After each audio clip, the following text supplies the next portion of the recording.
सतनाम ही सत्य है, सत्य है। जय गुरु हो घासीदास, बोलो सतनाम,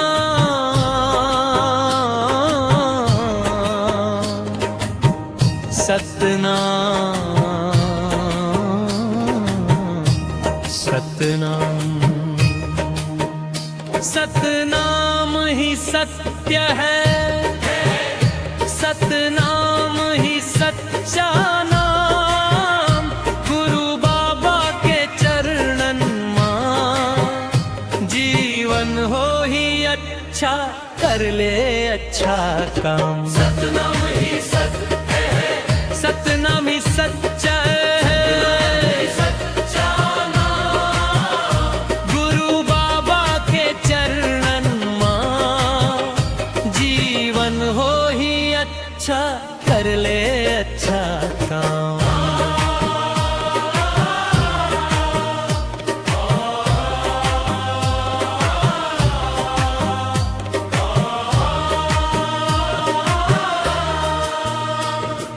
सच्चाई के रास्ता मां हर जीव ला अपनाए,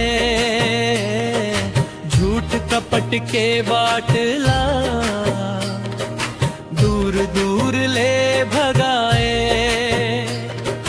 मन के मैला धो देते सतनाम के पानी, गुरु के संग चल खसते, बने ही जिंदगी धानी।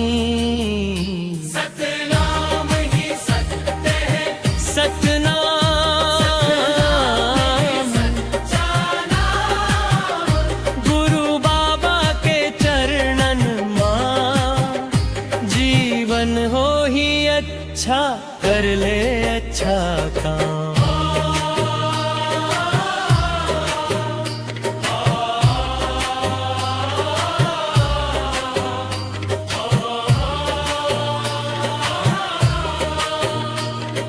साहेब सतनाम कही के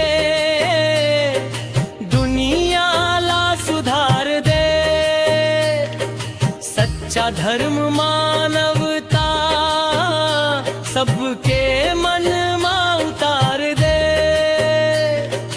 दया धर्म के बात ला हर दिन आगे बढ़ावो, नफरत के अंधियाला प्रेम ले आज मिटाबो। सतनाम ही सत्य है, सतनाम,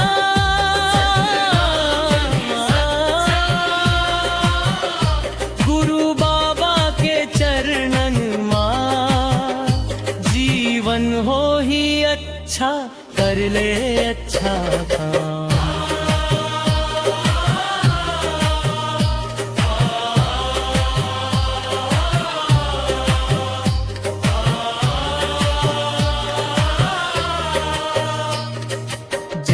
खम्ब के छैहामा गूंजे सतनाम के बोल, ढोलक मंजीरा बाजे, नाचे पंथी के टोली। भक्ति के रंग मरंग के सेवा करबो भाई, गुरु बाबा के उपदेश हमर मन मा समाही। सतनाम ही सत्य है, सतनाम,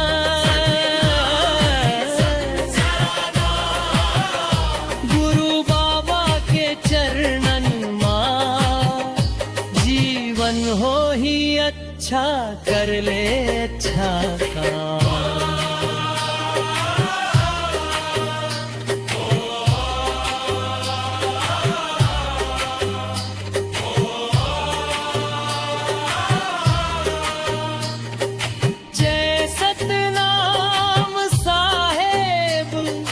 जय गुरु घासीदास,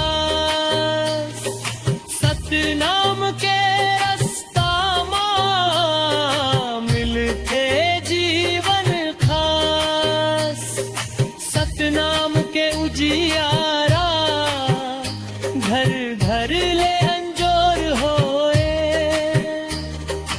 गुरु बाबा के कृपा ले हर दुखिया सुख पाए सतनाम